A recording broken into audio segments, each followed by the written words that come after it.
Hello and welcome to Hot and Heavy, the Elaine podcast. I'm your host, Shivani Desai. Today I'll be talking about Season 5, Episode 14, The Marine Biologist.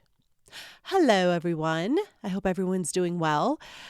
I feel like I just recorded because I kind of did just a couple of days ago, so I really don't have much more to say. No more banter, no more complaining about my health and my struggles with returning to the country after going to Asia for 10 days. So let's just get into this episode. All right, the synopsis for The Marine Biologist is as follows. Jerry tells an attractive college classmate, Diane DeCon, that George now works as a marine biologist. George is called upon to use his expertise to save a beached whale. Kramer's new technique of knocking driving range balls into the ocean causes him to get sand all over his body.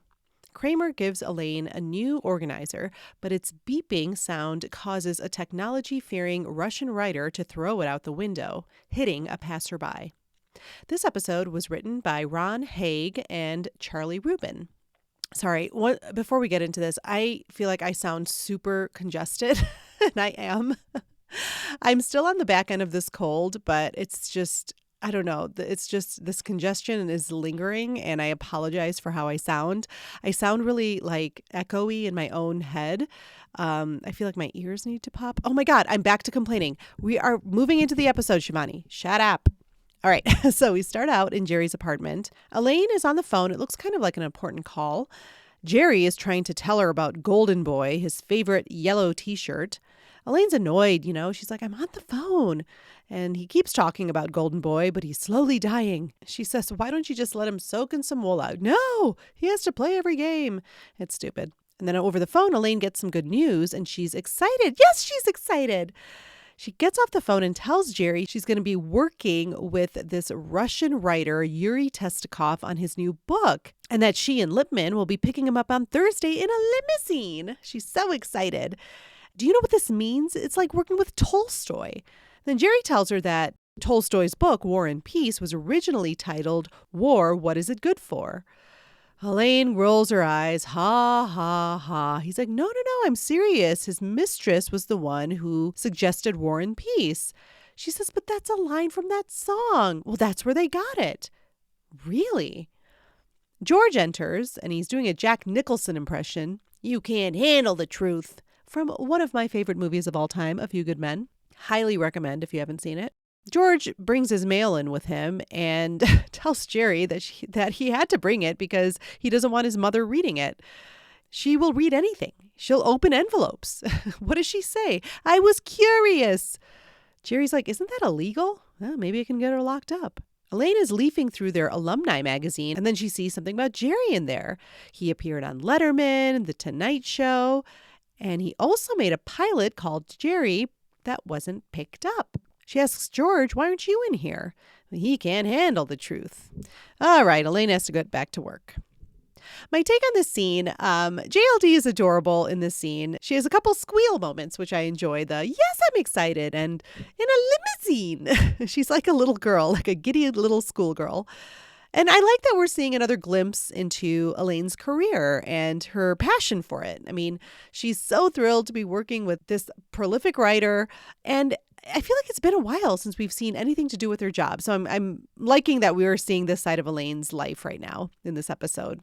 Overall, the scene's okay. It's a lot of setup, of course, as the opening scene. The question of the episode for me, would Elaine believe Jerry? Is she this gullible?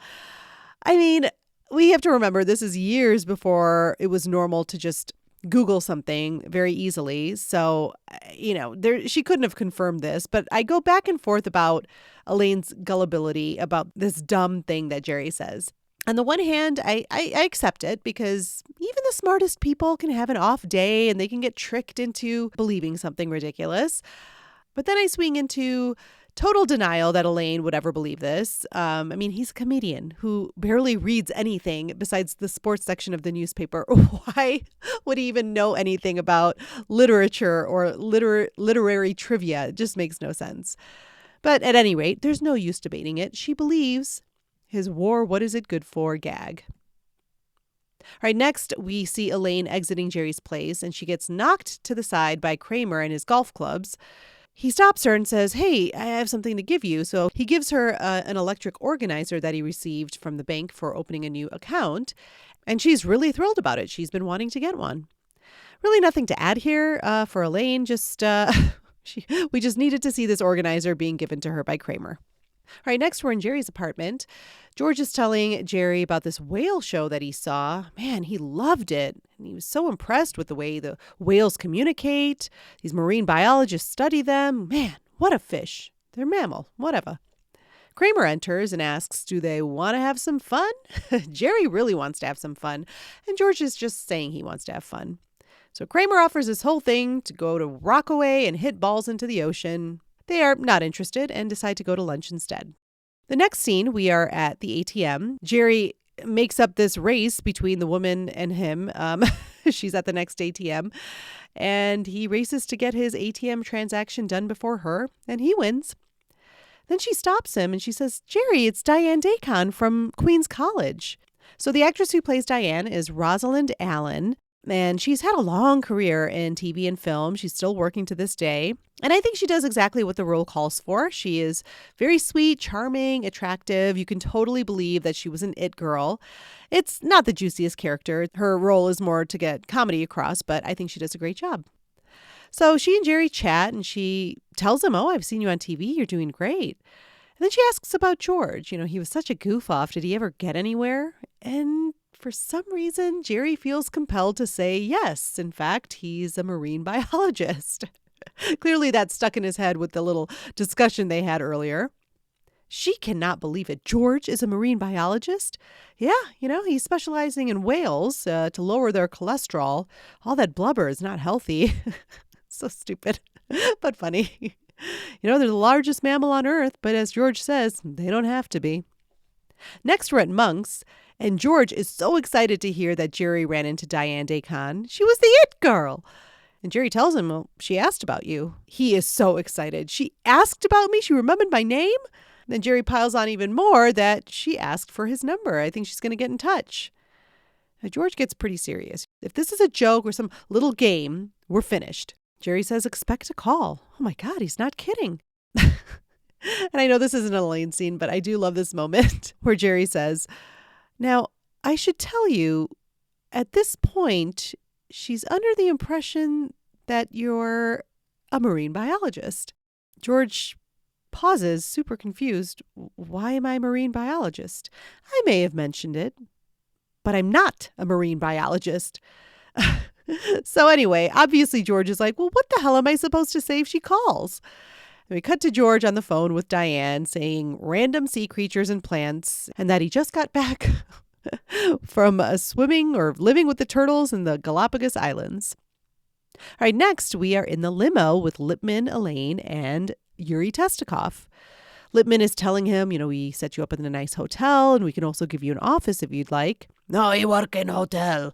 He doesn't want to deal with our bickerings in the office and all that." And then Lipman drops his own knowledge about Tolstoy, saying he used to work in the town square, that the faces gave him inspiration. Oh, Testikov says God spoke to his pen. He did not need inspiration.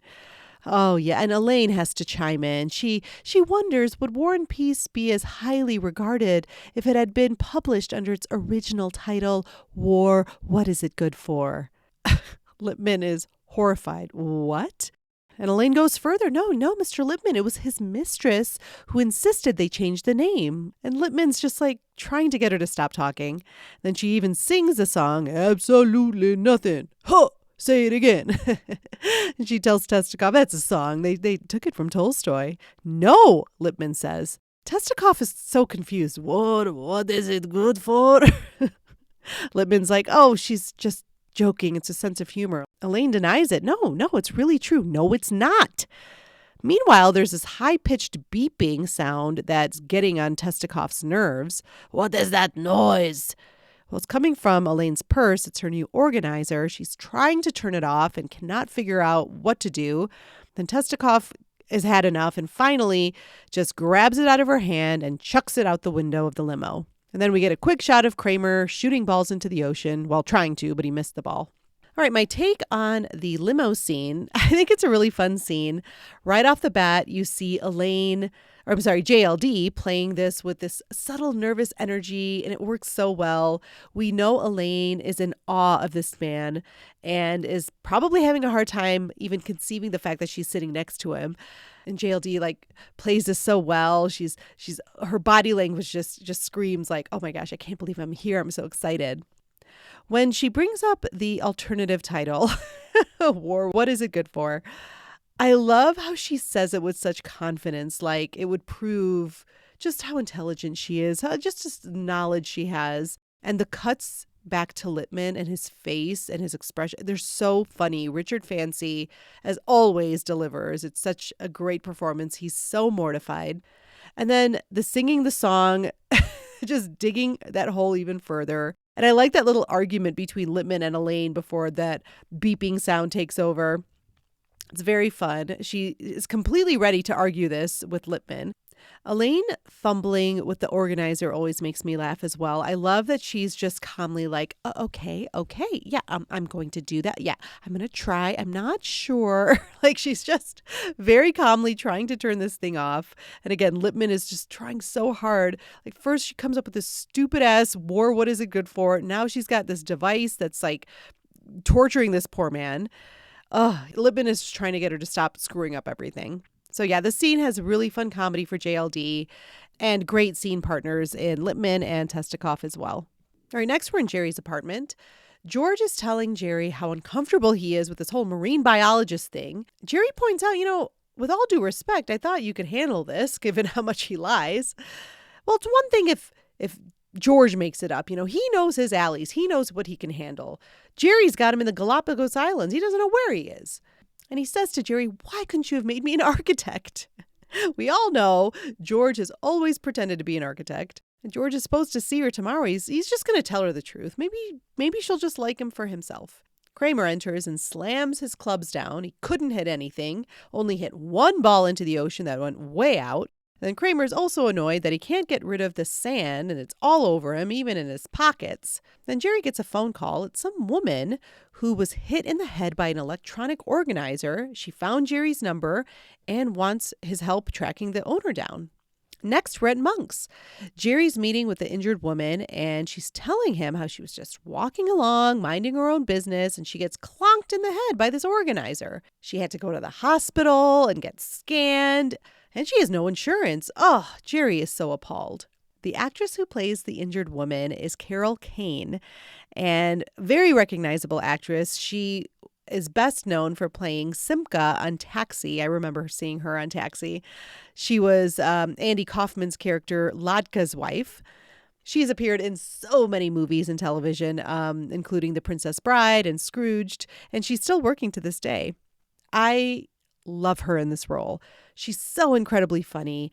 The character is written to be a bit quirky, but Carol Kane just takes it up a few notches by bringing her own style, and it just makes it so memorable. I think this is such a, kind of like the Jamie Gertz thing. This was a real gift to have her in this episode because she brought so much to this character of Corinne.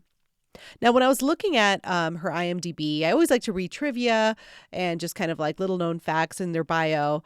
And there was a ton for Carol Kane, as you can imagine. She's been around for a long time.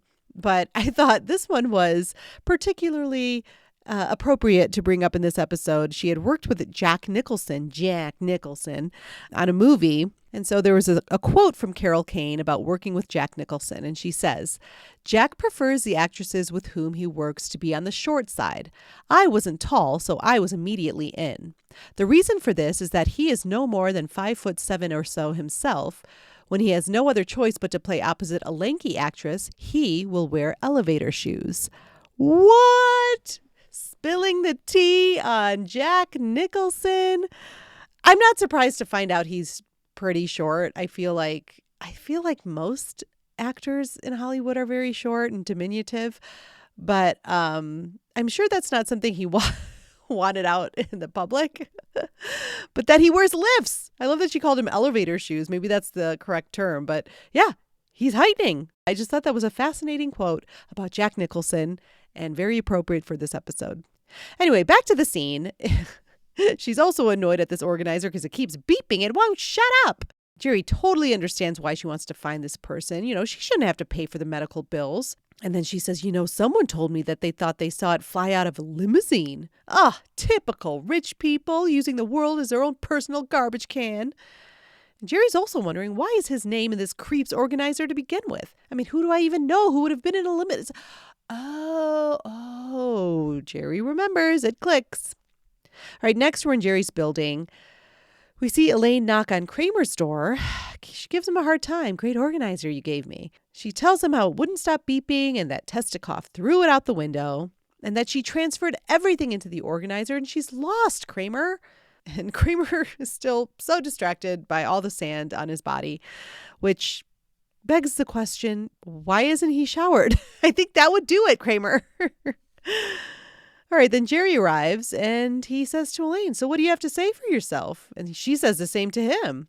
And Jerry's like, well, why would I have to say anything for myself? Well, then she lets him know that she told Yuri Testikov about the war, what is it good for? He can't believe it. You told Testikov? Uh-huh. And do you know what happened after that? Jerry's like, well, let me take a guess. He threw your organizer out the window? Of course, Elaine is shocked and shoves him. How do you know that? And Jerry explains about the woman getting hit in the head and calling him, but that she's not going to return it until she gets the money for the hospital bill. Elaine says, well, Testikov should pay for it. It shouldn't be my responsibility. He threw it. And Jerry asks, well, how much is he getting paid for this book? $1 million. Well, that's a start. And we cut to a quick scene at the beach. George is bullshitting with Diane DeCon about marine biology, but he also tries to change the subject to architecture. My take on this scene, I'm really not sure the point of Elaine going to Kramer's door and complaining to him at all. It really doesn't go anywhere. She just wanted to, I guess, take out her anger on him, or maybe they included this scene so we could just see Kramer's ongoing struggle with all the sand. I don't know, just watching this, I'm just going like, I don't see the point of why they had that little interaction between the two of them. They could have just started the scene with her and Jerry, but whatever, they have it in there. So she's got kind of a displaced anger onto Kramer, and then she transfers that to Jerry, when she blames him for her total gaffe with Testikov. And I'm not really crazy about that whole angle. I mean, the scene gets better when Jerry correctly guesses what happened with the organizer, and we get that little Elaine shove, which is cute. But I don't know. I just don't think this is very strong Elaine content. Like, she's pissed at Kramer and Jerry. I can see why she's pissed, but it just seems very displaced, like I said. And as a whole, the scene just is kind of a setup of what's to happen, and there's just not much comedy at all. Next, we're at the hotel. Elaine is nervous to confront Testikov, but Jerry's like, well, this is the only way to get your organizer back. Elaine looks at Jerry suspiciously. Why are you so interested? Are you trying to date this woman? Jerry's so offended. When Superman saves someone, no one asks him if he's trying to date her. Well, you're not Superman. Well, you're not Lois Lane. Elaine asks Jerry for his tape recorder. She needs to get Testikov on tape admitting that it was him that threw the organizer, because if this woman ends up in the New England Journal of Medicine, she's not paying for it. Corinne walks in and meets Elaine. The organizer is still beeping in her purse, and Jerry tells her we'll be back in 10 minutes. Back at the beach, Diane and George see a crowd of people, and they wonder what's going on. My take on this scene, it's another setup scene. We're just learning the information needed for the next couple of scenes. Elaine is going to record Testikov. Corinne arrives with the organizer. I do like the moment of Elaine accusing Jerry of wanting to date the woman who got hit. I think it's a very natural reaction, because when it comes to Jerry, he's not really prone to doing anything selfless for other people. So Elaine's suspicion is totally warranted. And it was also important for us to see that the organizer is still beeping in Corinne's bag. All right, next we're in Testikov's room. He is very grumpy. He lets them in. You bring guests for my entertainment. And Elaine's like, well, I'm a single woman in a big city. It can be dangerous. And then Jerry makes a little joke about his sneakers, which, of course, Testikov brings to a dark place about Americans always running from something. And he tells him to sit. He'll have the manuscript ready in 2 minutes. We go back down to the lobby where Corinne is waiting. A hotel employee tells Corinne that if she cannot stop that thing from beeping, he's going to have to ask her to leave. She's waiting for 2 people. Well, then wait outside, he tells her. She says, "Oh, yeah, I better. I wouldn't want to take any attention away from the hookers." "All right," he says, "you need to get out." "Whatever you say, Crowell." We go back to the beach, and turns out that there's a beached whale, and she's dying. We hear someone call out, "Is anybody here a marine biologist?" All right, real quick, I just want to comment on Carol Kane's performance in the lobby. It's easily one of my favorite scenes of the entire series. Everything she says and her expressions are so hilarious. I've heard this term before. I don't know if I've said it on the pod, but I think it applies so well here. She makes a meal out of every line of dialogue in this short scene, and the ending with "Crowell" always makes me laugh. Such a gift to have Carol Kane in this episode. All right, next we're back in Testikoff's room.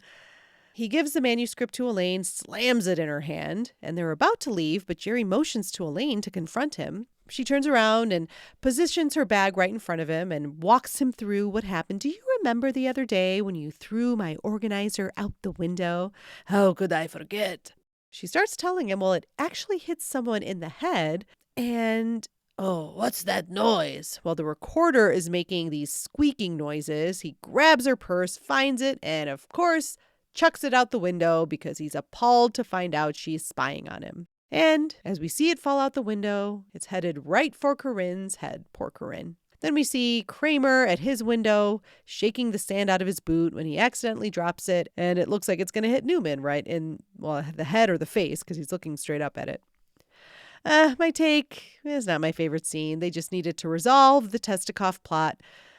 I'm not a huge fan of the way they ended it, but I'm also at the same time glad this plot is over. All right, next we're at the beach. The crowd is yelling for George to save the whale, and Diane looks deep into his eyes and says, "Save the whale, George, for me." We see George walking into the water while we hear him start to tell the story back at Monk's. He's in a booth with Jerry and Kramer, and he's telling them that at that moment, he was a marine biologist. Elaine enters and tells George, "Oh my gosh, she was just reading this in the paper. It's unbelievable." And then Kramer tells George to keep going. And he tells this tale of approaching the whale and getting swept up by a wave right on top of it, face to face with the blowhole, and that he could see there was an obstruction causing the difficulty for it to breathe. So he reached in, pulled it out, and what was it? Oh, a golf ball. "Is that a Titleist?" "That's a hole-in-one," Kramer says. There's also a tag to this episode. George says that Diane and him were so overcome with emotion after he saved the whale. She kissed him and hugged him. It was then he decided to tell her that he was not a marine biologist. And she said to go to hell, and he took the bus home. Jerry also got his laundry back, and Golden Boy didn't make it. He's wearing baby blue, Golden Boy's son. And George is annoyed because he has sand everywhere too. And Kramer's like, yeah, I know. And that's the end of the episode. All right, I'm going to take a quick break, and I will see you on the other side. They are the books that shaped our time, literary treasures held in the highest regard. The titles of these masterpieces are embedded in history. But would you believe that many of your beloved works actually started out with different titles? We at the Tomb of Original Titles, or TOOT for short, have worked tirelessly with librarians and historians to uncover the working titles for classic literature. And now, for the first time ever, you can purchase these fine books under their original titles. Your bookcase needs To Kill a Mockingbird under its original title, Freebird. If you loved Moby Dick, then you will also love it with its first title, You're So Vain. And who doesn't love The Great Gatsby? You may love it even more under the original title of Let's Get It On. Do these titles sound familiar? I thought so. Well, our research at Toot uncovered the surprising fact that the musical artists of the 1970s were experts in literary history. In fact, the Bee Gees hosted a book club, Scribe Talkin', with such notable members as Donna Summer, Captain and Tennille, and Led Zeppelin, among others. these musicians decided to celebrate the original titles of their favorite classic literature. Madame Bovary was originally Dancing Queen. Catcher in the Rye came second to its original title, Stayin' Alive. The book we know as Wuthering Heights could have been known as Stairway to Heaven. If you would like to add these original titles to your collection, visit our website, bookbitch.toot. That's bookbitch.toot. The Tomb of Original Titles, a company originally titled Wet Ass Pussy. And we're back. The inside look in this episode, there was just a little bit of a story that JLD told about this episode. The scene where she exits Jerry's apartment and Michael Richards has the clubs on his shoulder and he is supposed to run into her, but the first take, he clocks her in the eye with with the entire bag. It looks so painful. They show a clip of it. And she ended up with a huge cut and a black eye. And plus, she had 102-degree fever that day, which, wow, none of that sounds fun. All right, moving on to Contributor Corner. Greg sent in some thoughts this week, and he says, I love this episode. I would argue this is Jason Alexander's peak performance of the series, specifically his retelling of saving the whale at the end. Oh, yeah. I mean, this is an iconic episode. I'm going to get into that a little bit more later, but yeah, I mean, it's a George episode through and through. And yes, to your point, Greg, excellent performance. All right, Greg goes on to say, the bit about War and Peace being originally titled War, What Is It Good For is so dumb, but yet it makes me laugh so hard because Elaine doubts it, then tells Testikoff about it, complete with some singing. Why does she listen to Jerry? That's back to my original dilemma with this episode, Greg. I don't know if she would. And if she did, why the hell would she tell Testikoff? I don't know. I just think this is like Elaine just had a bad few days, bad judgment days. And look, we all go through that. So I think I just need to chalk it up to that. It's true to her character, and every character, every person has those days. Next, Greg says, Carol Kane makes an appearance in this episode, and I've always been such a big fan of her work. She has such a unique way of speaking, and her whole performance here works really well because she is just naturally funny, and her lines aren't necessarily super comedic. She still makes me laugh, especially with whatever you say, growl. Almost wish we could have seen more of her as this character. Oh, I get into that too, Greg. Yes, like I said, just a gift to have her in this episode. And I agree. I don't think she's written as quirky as Carol Kane makes it, but that's what fantastic comedic actresses do. You know, they'll take something that's like, oh, I can see what this character is. And they just, like I said, make a meal out of every single piece of dialogue and bring a lot of times what JLD does with it, just physical stuff or whatever it is. It's, you know, adding those extra levels of comedy beyond what's on the page. And that's exactly what we see here with Carol Kane. And finally, Greg says, Elaine gets screwed over yet again because of her friendship with these doofuses. I like how Kramer actually gives her a gift and she's genuinely appreciative. Until the gift turns out to suck, then her mood completely shifts, which she moves on to scolding Jerry for the War and Peace lie. Poor Elaine can't catch a break. Totally. I like that you brought that up here. I do like how she is so appreciative to Kramer. She's like, "You sure you can't use this? Oh my gosh, I've been wanting one of these." I do like that moment between them. It's I don't know, just like a minuscule sweet moment between Kramer and Elaine. Thank you so much, Greg, for sending in thoughts this week. If you would like to become a contributor to Hot and Heavy, please email me at elainepodcast@gmail.com. That's elainepodcast@gmail.com. And you could have your thoughts on a future episode. All right, moving on to my favorite Elaine moments. I think it's the limo scene. I love how bumbling she is, both with the telling Testikoff about war, what is it good for, to not being able to figure out her organizer. It's just a great performance all over. Like from the beginning to end, there's so many emotions that JLD had to play with, and she does a great job. In my final notes, this is a classic episode of Seinfeld, but it really has nothing to do with Elaine's plot. I enjoy George so much, and the whole marine biologist plot for him is great. That monologue at the end is that's iconic to Seinfeld. It's brilliantly written, brilliantly performed. So I have to give it up to that side of the episode. It deserves all the praise and, all the sort of legendary status around it, because it is.